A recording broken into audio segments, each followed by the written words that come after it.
Welcome to episode 157 of the Muck Podcast, a member of the Odd Pods Media Network. Listen in as we discuss the dark and sometimes weird true stories in American politics. I'm Tina Jaramillo. And I'm Hillary Doherty. Hillary. Hi. Happy New Year. What happens before the camera goes on? Y'all will never know. We'll never know. Oh my God. Well, guess what? It's what day? Today is January 7th. We finally have a Speaker of the House. Oh my God. Which has been my favorite thing the whole week. I love it so much. It was really bizarre.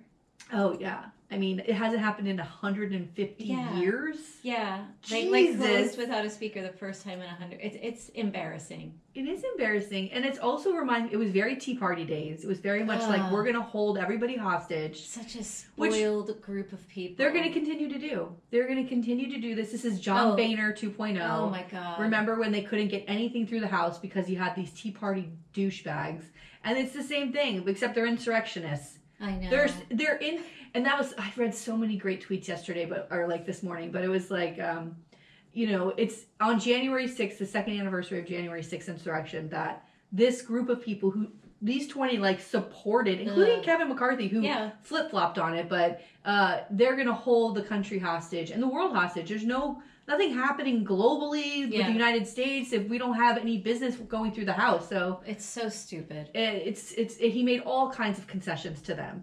And so I'm interested to see how this is going to play out for him. But he's such a douche, Kevin McCarthy, such a douchebag.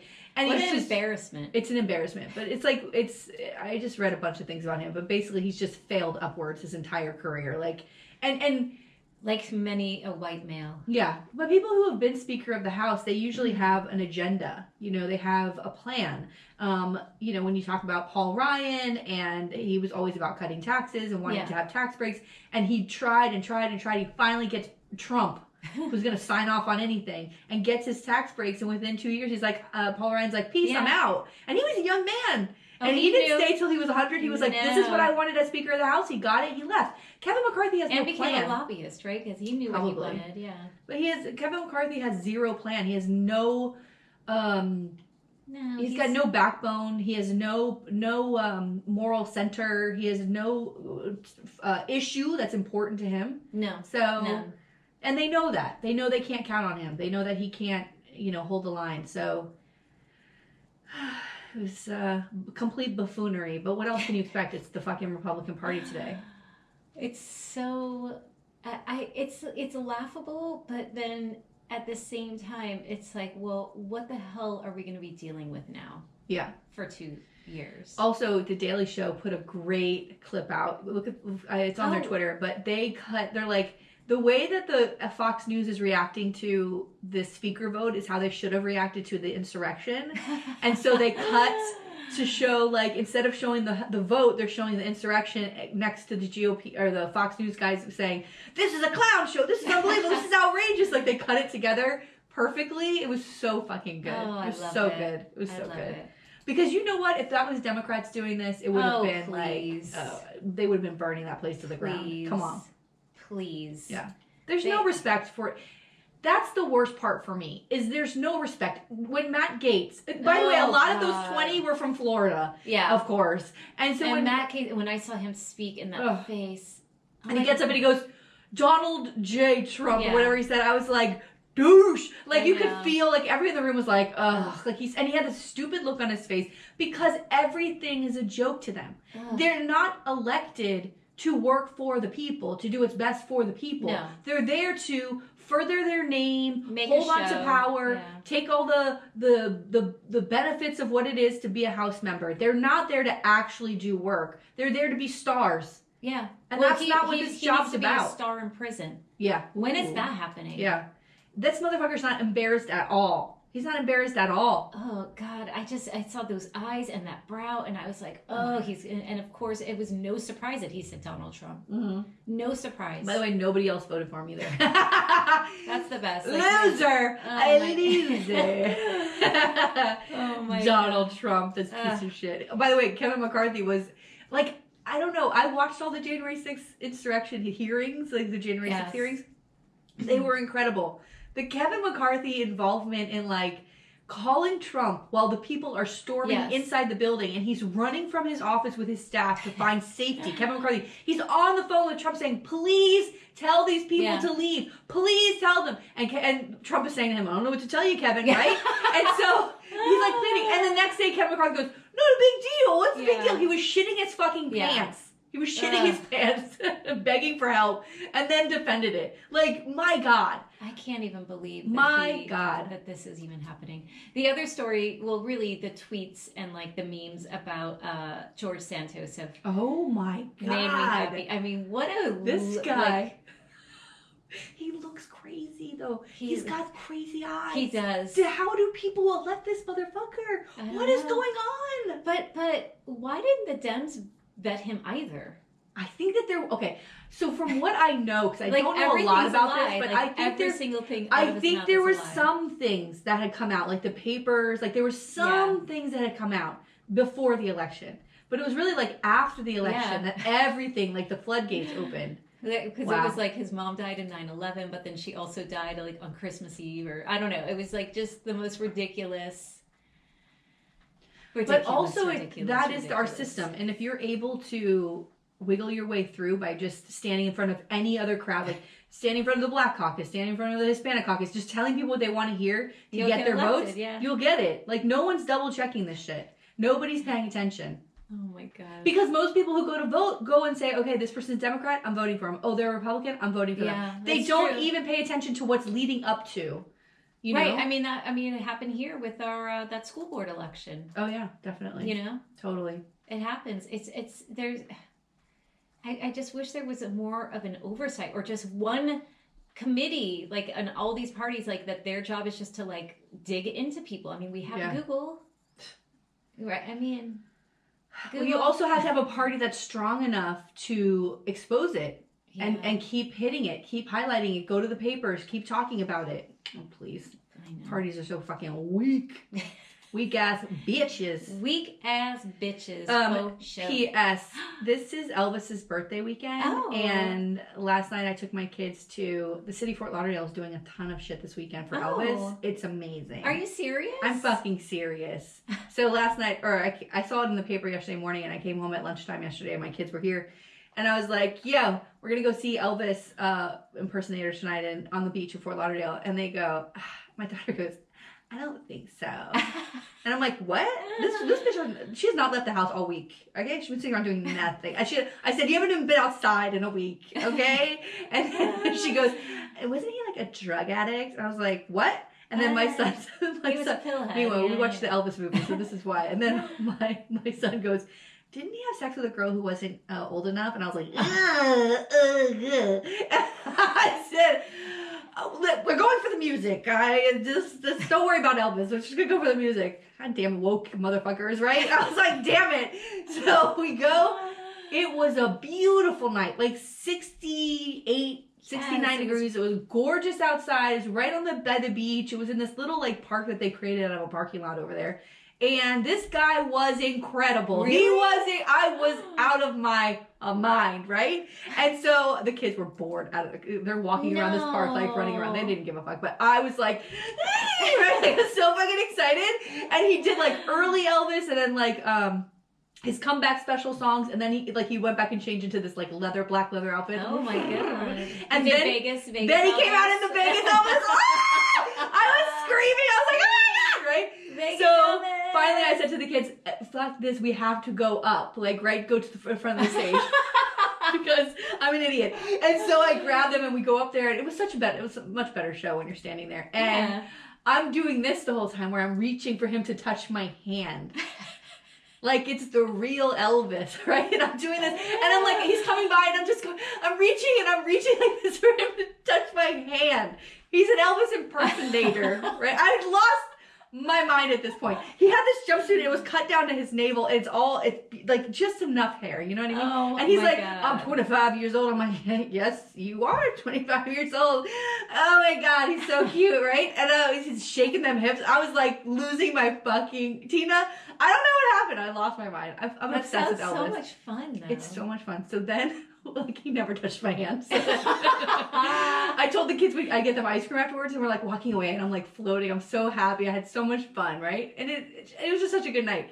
And my kids go, God, they said, you were trying so hard for me to touch your hand. They were behind me. They're like, why do you They were fucking, like, just torturing me. I was like, all right, I'm sorry. They're like, but why would you care? And I was like, I don't know what happened. Fake Elvis, And then my daughter goes, fake Elvis. You know it's not the real Elvis. Oh my God. I was like, yeah, I know. Okay? I fucking know. Oh and my also, God. like, I think, like, but it's just being in the moment. It was so fun. It was Yeah. so much fun. Plus, it's not like I was the only one. Other people were doing it too. Now, they were, like, in their 60s, but I still felt like I could knock a grandma out and get a handshake. Yes. What happened? Also, like, post-divorce, anytime I'm like, ooh, that guy's so cute, right? Because I kept going, ooh, Elvis. But I was calling him Elvis. I mean, I know he's not Elvis. And my daughter's like, ew. I'm like, what do you want me to say? Like, he's I love this. But then I also would say, like, now I know what it was like when you watch those Elvis specials and he's on the stage and the women are freaking out. I was like, I get it now. Like, this was entertainment. Yes. And I want to go. especially at that time with, like, just that sex appeal. Yeah. And men were not moving like that. Like, this was this guy had the moves down, like, incredible. That's wild. He was like a carbon copy, especially the Vegas special, because the Vegas, he would always like work with the band and look at the band, and he was doing moves that he didn't do before. So this guy had them down perfectly. Oh my God! So he's like, so he's a student of Elvis. Yeah. He got second place last year at the Elvis competition at Graceland. Like, really? He's like certified Elvis impersonator, and they're doing a whole thing down there today. The same place they're doing there's another guy coming, and he's like a younger guy or whatever does it. And I was like, maybe we can go tomorrow. My daughter was like, I think we've had enough Elvis for one day, one weekend. And I was like, oh, okay. Oh my God! All right. Sorry so to bother you. I'm so sorry. And I want to go to Memphis for my birthday. Like, that's my plan, is to go to Memphis. But because I want to go to Graceland so badly. Like, really want to go. That sounds like a fun trip. Oh, forget about it. Like, I've already started planning the whole fucking thing. But after that last night, I was like, I'm going to shit myself with Graceland or Elvis impersonators. Like, it's going to be incredible. Oh my God. Like, you gotta buy some of the big Vegas Elvis shades. Oh no, that's totally gonna happen. But even like before he came out and started, my daughter's like, well, how did you get into Elvis? I'm like, I don't even know. She's like, your parents? I'm like, no, my mom was in a Beatles. That was her era, right? Yeah. It wasn't Elvis. My mom listened to Elvis. My mom, even though like Beatles was her era, she was like more like 50s, like early crooners. 60s. Like I love that stuff so much. Yeah, she would play like albums and like dance around the house. Yeah, and Elvis's story is incredible. Now, like when we started watching the Elvis movie, my daughter's like, so basically he stole black people's music. I'm like, yeah, he did. He stole it. Like, there's one scene in the Baz Luhrmann, the new Elvis movie, which is incredible, by the way. I haven't seen. You really should watch it. It's a beautiful, beautiful movie. Besides his story, it's just like the film itself is just gorgeous. But there's a scene where Little Richard, it's like he's just an up and coming like guy, and he's playing in this Memphis bar, and Elvis is talking to B.B. King, and they're watching Little Richard like tear his shit up, right? And Elvis goes, "Oh, that sounds like a good song," and I was like, it was Tutti Frutti, and I was like, Elvis, take it easy, like you can't steal all the songs, right? Like, he's like, that sounds like a great song, maybe I should cover it. No, leave it alone, like leave some music to the black folks. But he was raised in like a poor community surrounded by black people. He went to black churches, like it was like what influenced him. Yeah. Anyway. Oh, I love Elvis. Ooh, I know. Elvis. Are you ready? Yeah. Okay. Is my mascara totally running from me, like laughing? Crying? No. Okay, good. Also, I woke up this week and I had do you see this red spot on my eye? Oh. I had 2 like blood, I don't know, hemorrhages in my eyes. Can you fucking believe my eye? And guess what it said? I look it up. It's like, don't worry, it heals, it goes away. I'm like, okay, great. And then I look, it's like, how does this happen? From straining, like sneezing. Oh, I'm my like, God. what? I was sleeping. What the fuck's going on in my sleep? What am I thrashing in my sleep? What on. We're too stressed. Maybe I'm dreaming of Elvis. Oh, I think I'm that. That's exactly what it was. It was stress. All right, let's get into it because my story is so much fun, honey. Ooh. All right, today I am covering the 1951 Bagel Strike in New York. What? I've never heard of a bagel strike. I know, it's so good. Okay, let's do it. Yes, do it. So Jewish immigrants brought the bagel to the United States at the turn of the 20th century with hundreds of small bagel bakeries sprouting up in Manhattan's Lower East Side, in which workers worked under difficult conditions for minimal wages. To represent these workers, the International Bagel Bakers Union was established. Bagel was the name of the guy who started it. Local 338 was established by 300 bagel craftsmen who joined together in Manhattan, establishing standards for bagel production by hand and mandating that new spots in the union be handed to sons of existing local members, which I love. Yes. Let's keep it in the fam. Keep it in the family. All of the locals' members were Jewish and meetings were conducted in Yiddish. By 1915, the local had contracts with 36 bakeries in the New York area. The bagels they prepared by hand weighed about 2 to 3 ounces, with bagels commonly prepared by the 1990s typically being double that size or larger. So we're talking about tiny. They were little. They were like the minis. Minis. So these smaller and denser bagels were made with high gluten flour, mixed with malt syrup, salt, water, and yeast, using a zealously guarded recipe, and would become hard after about 6 hours. Oh, so you gotta eat it right away. You know how you buy, I don't know if you ever do this, but if you buy bread from like a bakery instead of like what's the mass-produced bread that's on the shelves, that bread goes bad quickly. Yes. Yeah, you even when you make bread, the same thing. Yeah. So they would be rolled out into two strips 2 inches in diameter and formed by hand into bagels, boiled in hot water for 1 minute, and then placed to bake in the oven. Have you ever made bagels? No. Yeah, I've seen it on the baking shows. You boil the dough before you bake it. I think that's what makes it chewy. It does something to the dough. Yeah. Or the hard shell, maybe. Maybe. I don't know. That's interesting, though. Yeah. Because it like partially cooks it somehow, I imagine. I think it's the hard part, the shell. Yeah. The finished products were delivered to customers on strings of 5 dozen bagels, which is it looks really cool in the pictures. I think I have a picture. That's so cute. The profession was divided into the benchmen, who were responsible for kneading, shaping, and boiling the bagels, and then the oven men, which finished the job and threw it into the hot oven, right?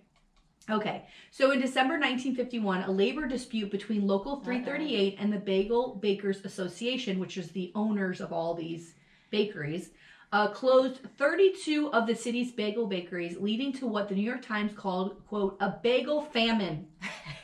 With the 2 remaining bakeries unable to keep up with the 1.2 million weekly demand for the product.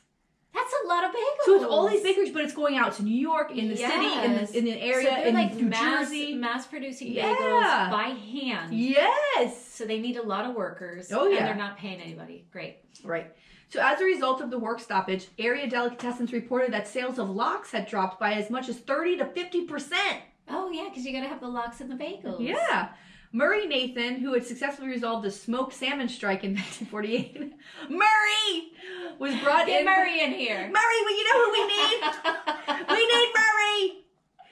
That's smoked salmon strike. Oh my God. He was brought in by the New York State Board of Mediation to help the 2 sides to meet. Local 338 had settled by late January, but the bagel outage lasted until early February, when the Bagel Bakers Association reached a deal to compensate the drivers who deliver the bagels for the wages lost during the 7-week stoppage.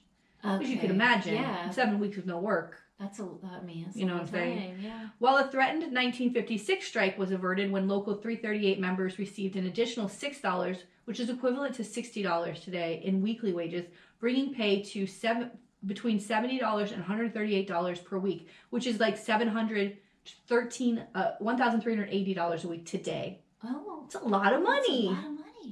It's a lot of money. That's a lot of money for bakeries for a week. Now I know they're making these bakeries are making money, but this is a lot of money to ask for. I feel like even for today's standards, $1,300 a week for a bagel maker. Come on. 13. Yeah, no, that's. I mean, it's probably more than I make as a teacher. Probably and compared to like a week, dude, a week. Yeah. Compared to what they're making, though, what are their profits? I mean, who knows? Maybe they know what they're doing. I don't know. That's a lot. It's a lot. But they're selling what, $1.5 million Yeah. bagels a week? Yeah. Or a day? $1.2 million a week. 1.2 million bagels a week. Yeah, I mean, so that's a lot of bagels. Yeah. A 33-day-long strike in 1957 was ended with further improvements in salaries and benefits for 350 striking workers at 34 area bakeries. By 1960, the local's 350 workers were producing 250,000 bagels each day. Holy shit. Oh my God. For a 37-hour work week, a benchman was paid $144 and an oven man $150, which is equivalent to $1,320 and $1,370 today. I'm gonna go. Can I go make bagels? Can you fucking believe this? I need to go make bagels. But it's a skill It's there was a demand for, right? and so they asked for the money. I mean, Yeah. I get this. No, but it's a decent wage. Yeah. Yeah, you're making a living. I And mean, you're using your, like, I mean, the oven man's in that heat, right? Yeah. But the guy who's making the dough and doing all that, no, like, we're working. Yeah, you're working all day. Yeah. Okay. With opportunities, they had opportunities to make double that in overtime, and when it was demand required. So like this isn't salary. This is like hourly wages. Ooh, they get that time and a half. Honey, Local 338 went on strike in February 1962, leading to an estimated 85% drop in the bagel supply. Wow. 10 bakers, so they were have power. strong. They have power. Yeah, they were strong. 10 bakeries, half in New Jersey, had signed contracts with the union, while 29 other bakeries were shut down in the job action, leaving New York City and adjoining Nassau County hardest hit by the closures. Local 338 was seeking a third week of paid vacation and 3 more paid holidays. Wow. So part of their benefits were 2 weeks of paid vacation. They were Yeah. asking for a third week. Wow. That's a lot. It's a lot, but I mean, it's 3. I think about in Europe, everybody gets a month off. I know. Man. I mean, I'm for unions. I'm Yeah. for it. But, like, are we breaking the backs of people for, like, another week vacation? 3 weeks? Most people don't get a week vacation. I know. Well, What then are we maybe we should change it We to pushing too everybody hard? everybody get a month. Oh, that sounds so good. Which month would you want off? Well, I mean, I teach, so I'm always off in the summer. I think December. Like, just give me all of December off. December. I think in Europe, is it August? July or Oh, yeah. August? Yeah. I think it's August because I know, like, in Italy, like, a lot of people go because that's when they have all the festivals and they do all the stuff in August. That sounds nice. They get a whole month. Oh, God, I can't. What would I do? And I think, don't they do 4-day work weeks? Probably. We're doing it wrong. We're doing everything wrong. Everything. We can't have an elected speaker of the House. Could you imagine you walk in? How about make those demands, Matt Gaetz? Yeah. How about, like, we'll make you speaker of the House, but we need a national month holiday. Yeah. Then I'm fucking voting for Matt Gaetz at that point. Yeah, everybody gets a month off and we have 4-day work weeks. Let's do it. Oh, so We nice. would be so happy. Oh. That extra day. Oh my God. That extra day. What You are we doing? motherfuckers. God damn it.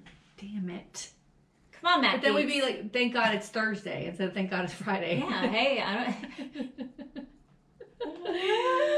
What It would be. Wait, thank God. Oh no, it's TG. I was like, oh, it's gonna be tit. Thank God. It's the tits. I fucking love that. Is it tit? Yeah. Are you sure you're a teacher? I don't know. Spelled everything wrong. But I was trying to think of a good tits on the acronym. Oh my God.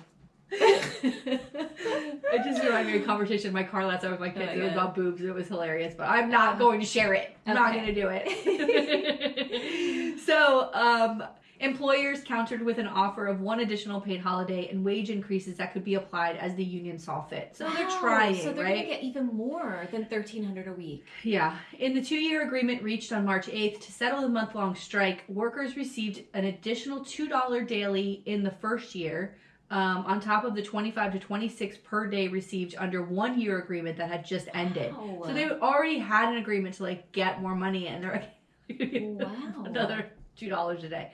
This is a good union. This is a good union. Yeah.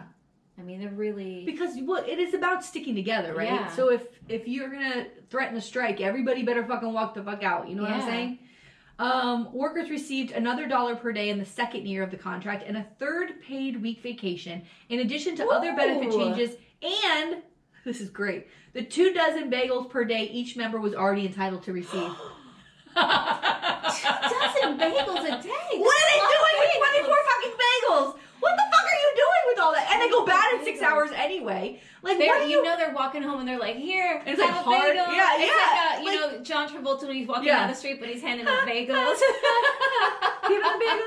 Give me the bagel. Like, what are you doing? That's a lot of bagels. It's 24 bagels. A day.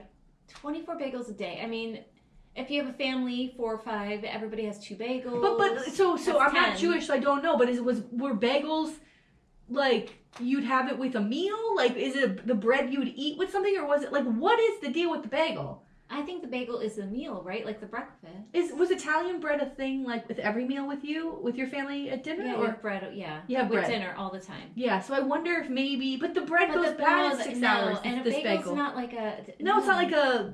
I don't know what they're doing with this. I think isn't a bagel more like it's a breakfast. That's what I thought. I don't understand what we're doing. Someone has to help us understand. Please help me. Please help me. I fucking love bagels, by the way. Me too. Oh my god. Oh, bagels God. and cream cheese. Oh, fucking so good. My son, my youngest, loves bagels. Oh, Loves bagels. my son used to love bagels. I don't know what happened. He doesn't like them anymore. God. And he does the minis. Oh, yeah. They're good. Remember Bagel Bites? Oh my god, and they would be all like They'd have that little like square cut up cheese on it. My god. What happened to those? To me, when I was a kid, we'd see Bagel Bite commercials and I'd be like, oh, that's for rich people. Like, we would never get Bagel Bites. My parents would never buy that. My parents wouldn't buy it. So you go to a birthday party and they had Bagel Bites. I was like, oh, they're rich. Like, that's all I could think. He's like, they have money. I thought the same thing about like sugary cereals. If somebody had Fruit Loops at their house, like, oh, yeah, they got a lot of money. Cocoa Puffs. That was my cereal. My shit we had Honey Nut Cherries and Grape Nuts, bitch. That's all you got. Grape Nuts. It. Grape Nuts are good, but I put so much sugar on that. I used to love Grape Nuts. Oh my god. I used to put Grape Nuts like in yogurt. Oh yeah, that's good. That's yummy. Oh my god. Okay. All right. Anyway, so then employers staged the lockout. They're like, you know what? It's our turn. Done. So they staged a lockout of the local 338 in February 1967 after they demanded a 40% wage reduction. This is what they wanted. A 40%, the employers, wage reduction, citing losses incurred by the bagel bakeries due to competition from non-union shops, frozen bagels that are now being bought from outside companies in the area, and the companies using automated equipment. I was going to ask, like, when did the manufacturing change? That's when everything went wrong for the bagel makers. Yeah, because they're like, hey, we have the skill, but now a machine can do it. Yeah. That was the end of this. And how long can you go, oh, we have handmade bagels, when someone's like, well, yeah, down the street they have a machine-made bagel, but it tastes the same. Yeah. And it's like half the cost. Yeah. Oh, this sucks. Well, machines coming in, taking over everybody's jobs. But still, I feel like that's still an artisan thing that you could try to like... Yeah, like, I don't know if have you been to New York and had a bagel at a place where they made the bagel? By hand? Yeah. No. Oh my God. I don't think I've ever had a hand. Forget about it. You will never want another bagel. Like, these bagels that we have, no good. It's not the same. No good. Like, real bagel like made by hand is incredible. So and you can tell the difference. Yeah. Well, then, so do they take the deal? No, please. At the time, Local 338 was willing to consider rollbacks to individual bakeries on a case-by-case basis for those companies that would open their books and demonstrate financial need for the wage cuts. Ooh, they are hard hitting. The union dissolves. So the union controlled the market for decades until the advent of automation in the 1960s, when Canadian Dan Thompson invented the Thompson bagel machine. Oh my God! Wait, isn't that the Thompson? Isn't that like doesn't he do like a bunch of other breads and stuff, or no? Oh, am I wrong? Maybe not. I don't know. Yeah. But Lender's Bagels. In New Haven, Connecticut, started using the machines in 1962, helping turn the bagel into a readily available commodity. The bagel making machinery could produce 300 dozen bagels in the time that 2 men working together could roll 125 dozen. So you more than doubled. Yeah. Then you're not dealing with people. Yeah. Just a little bit of oil squirts. Yeah. That's it. No complaints. Tighten the screws, honey. The machine doesn't need an extra week of vacation. Oh, yeah, you want another... you need Christmas break off? Oh, you want health insurance? Go. Yeah. Bavangu. They're like, all we need is like a can of Crisco and everything's fine. They love that machine. They don't have to hear about my daughter's birthday. I gotta go see my in-laws over here. No, it's like fucking just a machine. I don't don't blame them. This is bullshit. They had these motherfuckers bent over. My God. It's kind of sad though that you lose. It is. I mean, because at the time you're like, oh, this is amazing, you know? Because I feel like some automated things, like if whenever that invention of, hey, you put your clothes in and it washes it and it dries it and it folds it and like all you have to do is put it away, I'm here for that because like, you know, there's no art being lost there. But with the bagels and other things where you're losing something in the automation, you know what I mean? Yeah, like, think about the jobs that have been taken. I do. Yeah. I mean, listen, I think that every time I go to Target and there's the self-checkout, you know what I mean? Like, I feel bad that used to be 8 people working. You know what I mean? Like, how many, they keep increasing how many of those things are there. And soon it's going to be no lanes and just those machines. You know and then what I mean? There's only like 1 or 2 people that kind of help cover. Think about that. Think about what they're... Yeah. And are they passing the savings on to us as customers? I don't think so. No. The union ended its independent life in the early 1970s when it merged into a broader bakers union. At some point between 1970 and 1973, during the time Harry Rubenstein was president of Local 3 of the Bakery, Confectionery, and Tobacco Workers International Union, Local 338 merged with the Local 3. So that was it. That was the Bagel Strike of 1951. Good, right? Although they striked a lot. It wasn't just that one year, but that was the first one. Yeah. No, but they got a lot of stuff. And that's really why unions are important. Yes. I mean, I get it. Like, you don't want to go overboard and push things to the point. But at the same time, like, they got their 3 weeks vacation. They got a decent living wage. Listen, because they're in like when you're in that kitchen. Yeah. And when they talk about when we celebrate Labor Day and it's a day off from work, it's really to talk. Let's talk about what unions have given us: a 5-day work week, 40 hours a week, overtime, holiday pay, like unions, you know, safer conditions, kids don't work, you know what I mean? Like, there's really a lot of things that unions have done, and I think there are times when. And they negotiate, they still negotiate salaries. Like, I know for me, I'm part of my union and they negotiate our salary every year. And, you know, they make sure, you know, there's certain things that that they can't ask us to do. Right. You know, like we can't be told to do things where if you're working, like, just because I have experience both like in a public and in a private school, where in a private school, sometimes like you have to do stuff that is over the hours and there's no one that can say like, sorry, you can't do, you know, like they can't ask you to do that. But in a public school with a union, you can go, I'm sorry, like that's not in my contract. And like, they can't force you to do anything because like you have the contract that outlines all of these things. Do you get paid for like back to school night? Do you stay for those hours or is that you don't get paid? That's part of it. So that's in the bargaining. Like it says like you're required to go to like open house night. You're required. Okay. So there's certain things you're required to do that are outside of school hours. But then other things they can't tell you that you have to do. They can't be like, oh, we have this thing you have to stay for. They can ask you. Right. And most people will be like, sure, I'll help out. But if you can't or you don't want to, like there's no ramification. So that's like... Yeah, it's a good thing. Yeah, it's a good thing. But like, but also, like with any, you know, human-run organization, there's corruption. Oh, there's bureaucracy. Please. There's you know, candidate endorsements where you're just like, what? That don't make sense for the school board or for whatever, you know, police... fire those unions, like it's all about they don't really have a lot of oversight as far as I know in Broward County of like doing a questionnaire or an interview. They sometimes they just put a stamp on someone to give them an endorsement, which is how many teachers are in Broward County? Oh, I don't know. Yeah, we're what are we the 3rd largest school district in the nation in the country? Yeah. So there's a lot of us. It's a lot. Giving an endorsement as a union. Right. It's for people, teachers, police officers, firefighters who don't pay attention to local politics. They go, oh, along. What does the union tell me to do? Oh, I gotta go vote for this guy. All right, cool, bye. Like they just and also people who like support firefighters and police when they go to the polls. Firefighters are always at the polls, and they hand you that piece of paper that has this is who supports us, who supports the heroes, police, all the heroes, right? Then people love that shit, and they fucking go in and vote that way. Yeah. And unfortunately for me, or anybody else in Broward County who gives a fuck, firefighters support Republicans. Yeah. Which is shocking because their shocking. union is super fucking strong. And so it shocks me that they're always supporting Republicans. Yeah. It's wild. It doesn't make fucking sense at all. There was a flip that happened because, like, growing up, it was the opposite. Yeah. Growing up, I always felt like police and firefighters were always Democrats. Always. Like, when I was a kid.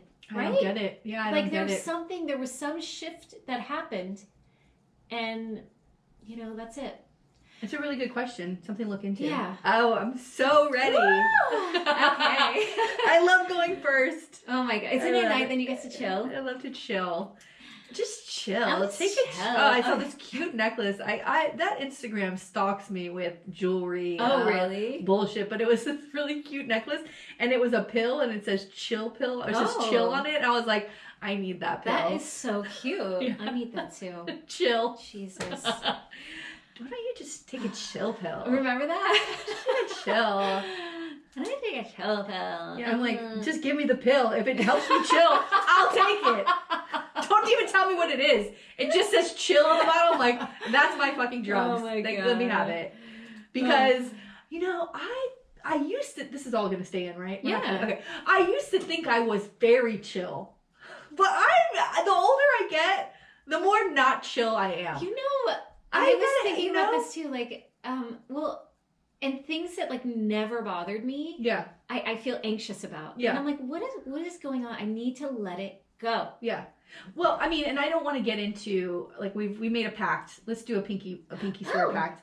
We did a pact that we're not going to talk about Andrew Tate on here, so I don't really want to talk about him. No. But I do want to say this, though, that to me, I know I've talked about how I feel about sex work on here and making it legal, which I do think it should be legal because I think women need protections more than anything. But, like, there is something to, I'm still trying to figure it out. I was talking to my friend about it. I'm still trying to work it out. But, like, there's something about women thinking that they have control there. And I just don't think they do. I think in some way, men are still benefiting more than women. Yeah. Because even though you're getting the money, there's still something about them benefiting more. Because when it comes out that, like, he was doing this sex trafficking in England. And they women were reporting him and saying, like, all these things were happening. And so he fled. The police didn't listen, right? And he flees the country, goes to Romania. Right. And they're reporting it again. And it's like, this guy's just a fucking disgusting pig who's going to try to take advantage of women all the time. And, like, why are we putting ourselves in that position? And I know that all women are different. Not all of them are strong enough. Right, and, like, they only have this sort of...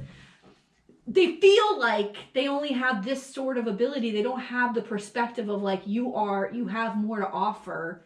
Right. But I don't know. I can't get my head around the sex work thing. And and I keep thinking, is it because of my age? Is it because of, you know, I don't know. I feel like I have sexual freedom. I feel like I have a good, healthy perspective on that. But at the same time, I want women to be safe. Right. And not exploited. So maybe it's like you feeling like they're still being exploited, even though they're trying to take ownership of it. I do feel that way. Yeah, I mean, I don't know. Like, and I think about like the sugar daddy stuff. Oh. Because a lot of times those are girls are like in college and like, okay, I'm gonna just have this like sugar daddy, and it's usually like some old dude who's like, you know, in his 60s. But the girls make the arrangement. They're like, this is how much I want a week. This is what I want. This is what I'll do. And there's no romance there. Like, this is just a thing. Like, I'll hang out, I'll go to the event, I'll do the things. Like, but I want you to buy me this, and I want you to do that, and I want you to pay my rent, and I want, you know. So it's like, well, they kind of have the power there, or no? I do. I see the reality in that. I see the power and the reality in what that is. I do. But it's still dangerous for women because a lot of women still end up. You know, we listen to all these true crime things, and a lot of times it's like, they had an account on the sugar daddy site, and how do you know somebody if it's safe? How do you know this person is actually safe? Yeah. Like, I just feel like it's a huge risk. Yeah. And you're rolling the dice. You're rolling the dice. I don't know. You know what? The fuck? Do what you want to do. Do whatever you want. Just be safe. Just be safe. You have so much to offer the world as a human being, besides, like, your looks. Maybe that's part of it too for me, is like what a sugar daddy, they just want these young girls, and it's like, fuck, like what is the value? Right. I don't. But then as the woman, she's like, whatever, he wants me, I'm cute, like I'll take advantage of him. Like if we flip it the other way, like, you know.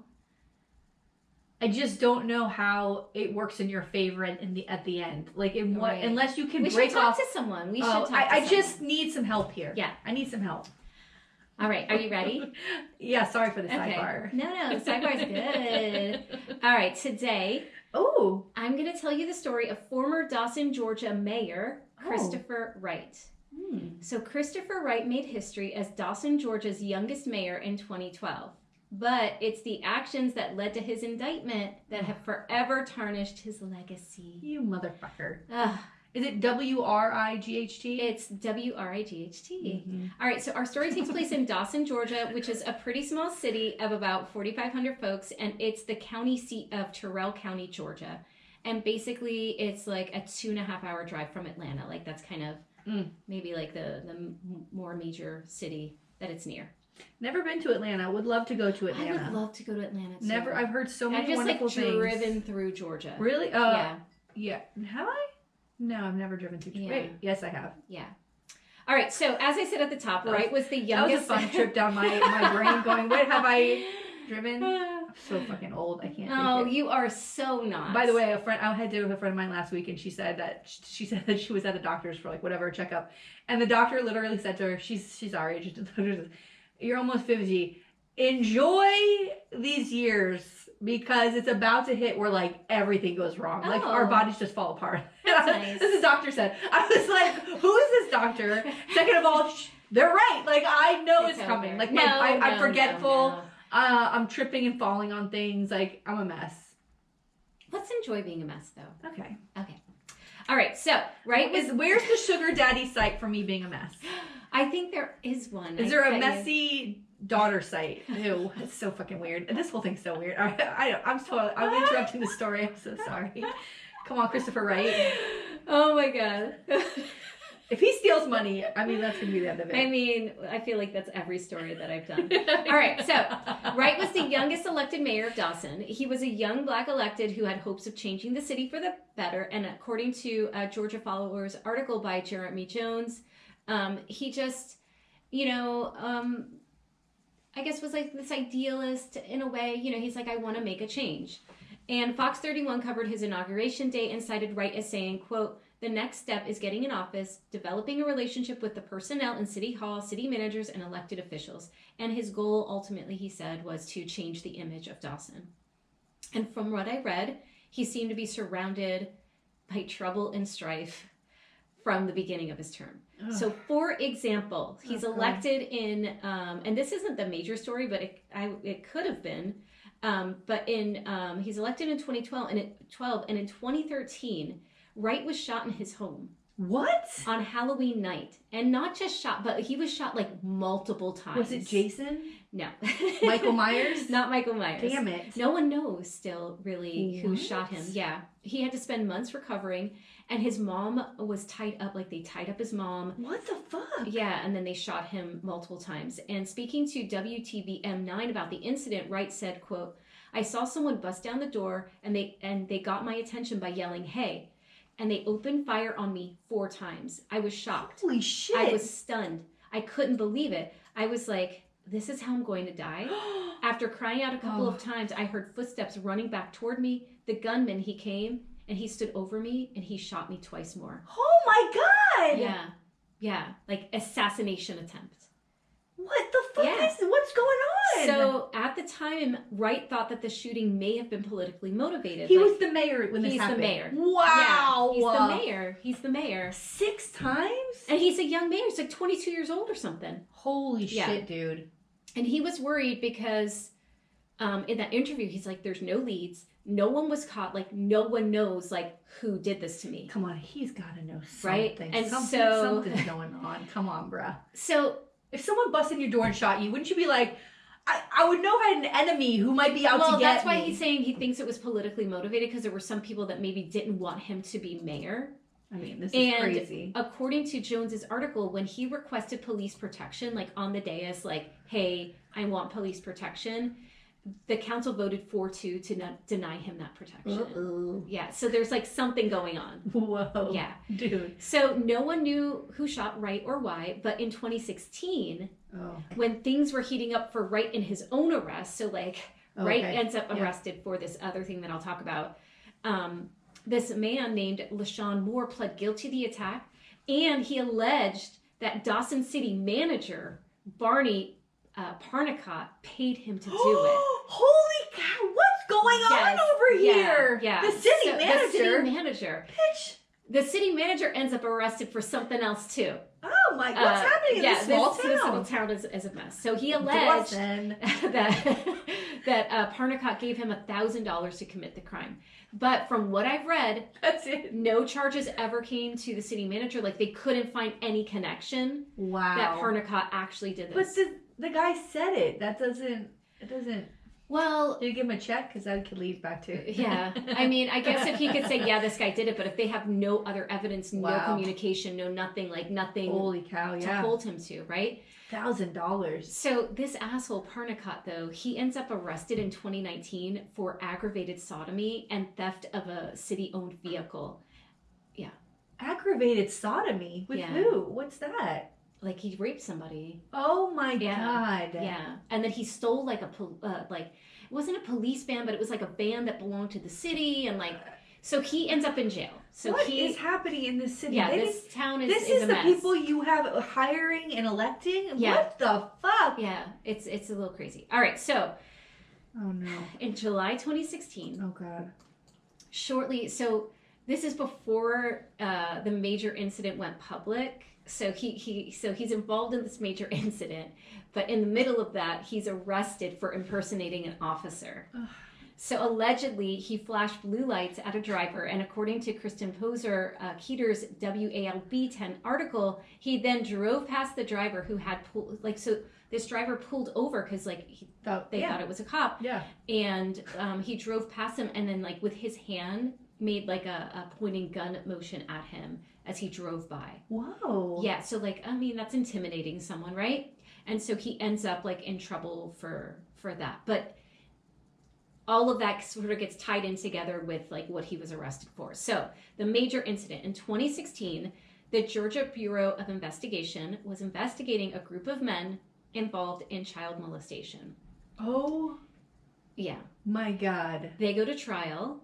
During that trial, one of the victims implicated Wright in the ring as well, and that led to his arrest. The victim, who was 18 but 12 at the time of the encounter with Wright, testified that this person, Milton Johnson, who was sort of the ringleader of what was happening to these kids, he ordered her to have sex with Wright, and Wright, who was 22 at the time, running for mayor. He had not yet been elected when that happened, that incident happened. Oh my God, dude. And he was also allegedly charged with having sex with a young boy too.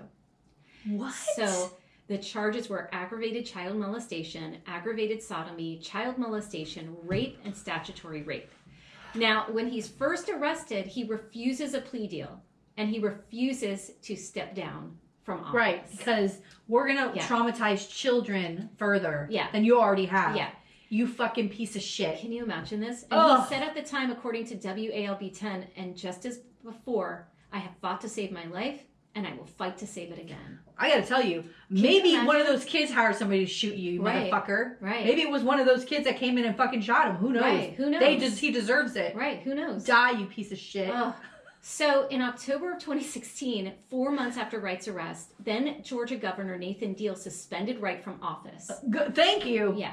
So according to Jennifer Parkses of the Albany Herald, a review commission formed in September of 2016 to see if the indictment, quote, related to and adversely impacted the administration of the office of mayor, and they determined it did. And Deal ordered Wright's removal, quote, immediately and without further action pending the final disposition of the criminal case against Wright or until the expiration of his term of office. So they're like, you're out. You don't want to go out? We're going to find a way to take you out. So they had to form a commission. The commission had to investigate, like, does these actions, like, impede his work? They said, yes, it does, and now he's out because he did not want to resign, like he should have just done. He's an arrogant piece of shit. Right.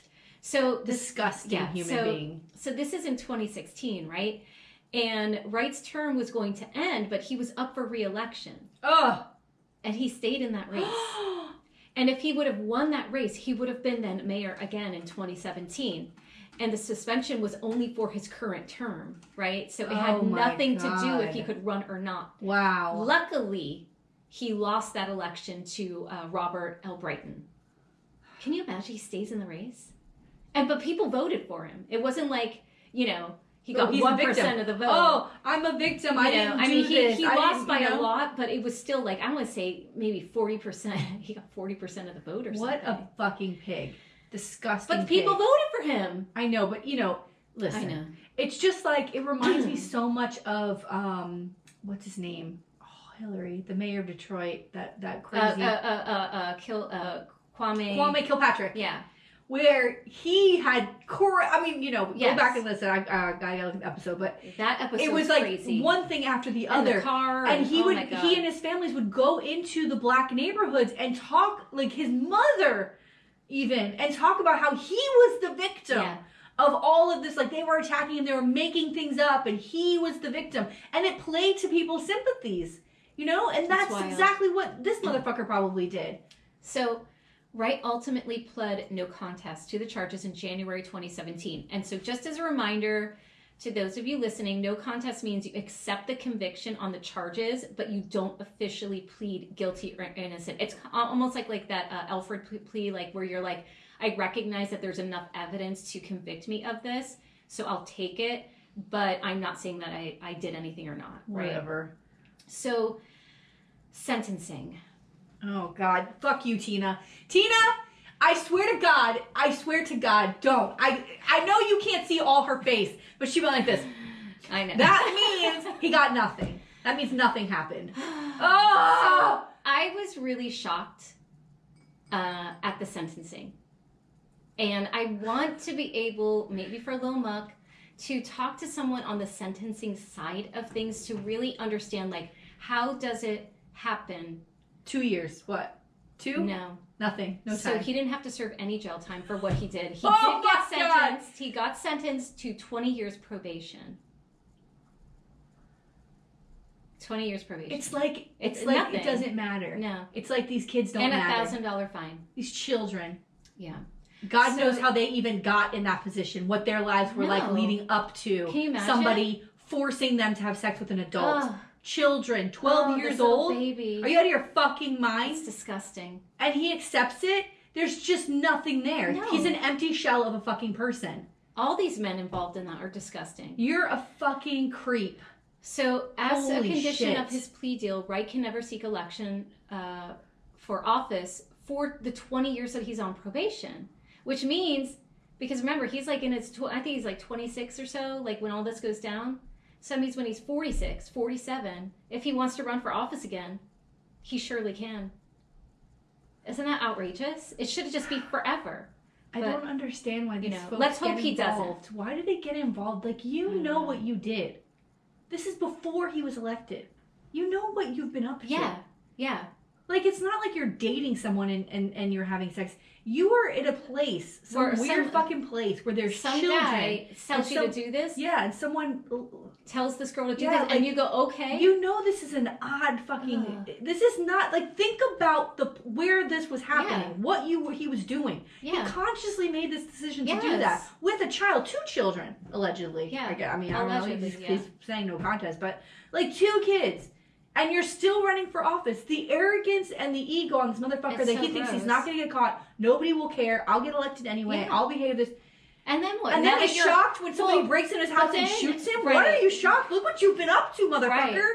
And then you are elected, but these are the people that you're hanging out with. So, like, what kind of favors are you going to do these people? Oh, my God. Or, hey, if you don't pay me X amount of dollars, I'll let people know I'll tell people you did this. So, One thing I found interesting is when Wright first won his seat in 2012, he beat Robert Alberton, who was the guy that then ran against him again. So that guy was like a long-seated mayor who got ousted by this kid. All right, and then the other thing that I found interesting was Milton Johnson, who was the ringleader of all this. He was given 8 life sentences. The ringleader for the children in the... Yes. The guy that like forced the girl, because I guess he was like... I mean, yes, good, great, yes. but also like the people who also participated in it don't get the same fucking thing. I don't know. I think there were some perfect other conviction for this. Yeah, 8 life sentences. Yeah, well, a life sentence for fucking Christopher Wright should be on there on the table too. This motherfucker's walking around Georgia. Walking around with 20 years probation. So that's the story of Mayor Gone Wrong, Christopher Wright. Oh, Tina. Okay, I was like, how did he not go to jail? That went down a road I did not expect. I know. I'm sorry. Always. I know. It's only the second story of season 4, Tina. We're already here. I was thinking, I was like, uh-oh. We're already here. Uh-oh. But it's just incredible to me, the people who find their way in these elected positions. And it just is a continual reminder that just because someone is an elected official does not make them good in any way. Yeah. And I feel like we still have this misconception, or that somehow there's something more special about them. You know what I mean? Yeah. So. I saw this great tweet and I retweeted it yesterday from the Muck. I'm going to read it real quick because I thought it was so good. And I was like, this is what we're about. Hold on a second. Let me find it real quick.